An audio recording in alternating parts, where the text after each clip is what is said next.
Baik, ulama sebutkan ada beberapa bentuk orang yang punya tekad dalam kebaikan, lantas tidak dilakukan. Ada beberapa bentuk.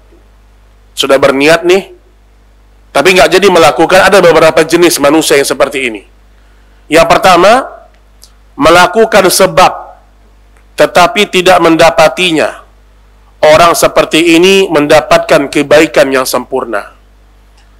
Jadi dia sudah melakukan sebab-sebab dulu. Misal, dia berniat sholat malam. Dia sudah menempuh sebab-sebab orang bangun malam. Persiapan, tidur awal malam. Perlu alarm nggak, Pak? Perlu.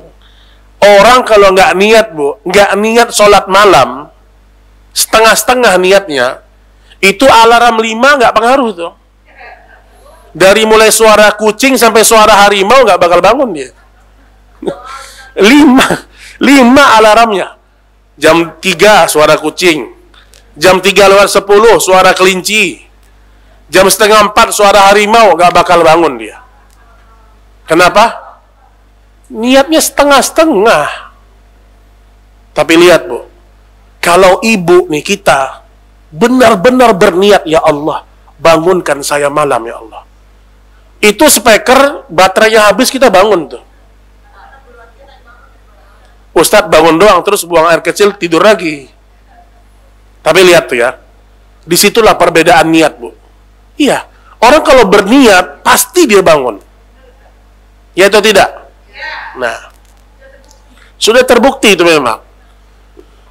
Maka kata para ulama, orang dikatakan bertekad, yang pertama, melakukan sebab.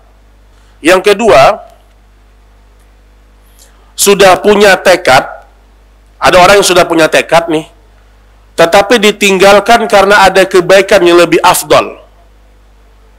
Orang seperti ini akan mendapatkan pahala kebaikan yang lebih tinggi. Sedangkan untuk amalan yang ditinggalkan, yang lebih rendah, dicatat mendapatkan pahala dari tekadnya. Contohnya apa tuh, Bu? Tadi dia niatnya mungkin hanya ingin melakukan ini, ternyata dia bisa lebih daripada itu.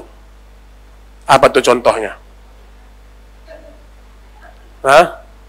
Betul, itu salah satu pasangannya. Tadinya dia bertekad mau umroh. Ternyata semakin luas rezekinya. Akhirnya dia naikkan tekadnya berangkat haji. Itu salah satunya.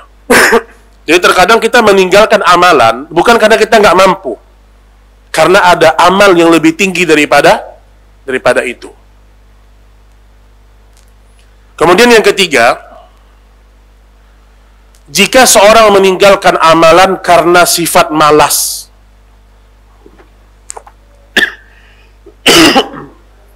misalnya sudah berniat mau mengerjakan sholat sunnah duha, lantas ada teman yang ngajak jalan, nah itu contohnya tuh,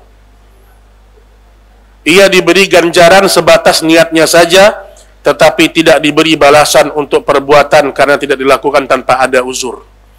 Jadi kata para ulama, tetap dia mendapatkan niat baik dia, tapi dia sebab batalnya karena malas, maka tidak sempurna dia mendapatkan kebaikan. Niatnya dapat.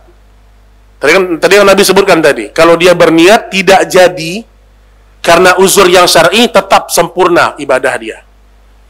Tapi kalau dia nggak jadinya karena malas, bukan uzur yang syar'i, ini diperselisihkan oleh para ulama. Ada yang mengatakan dia tetap dapat sebatas niat, ada yang mengatakan pahalanya di bawah itu.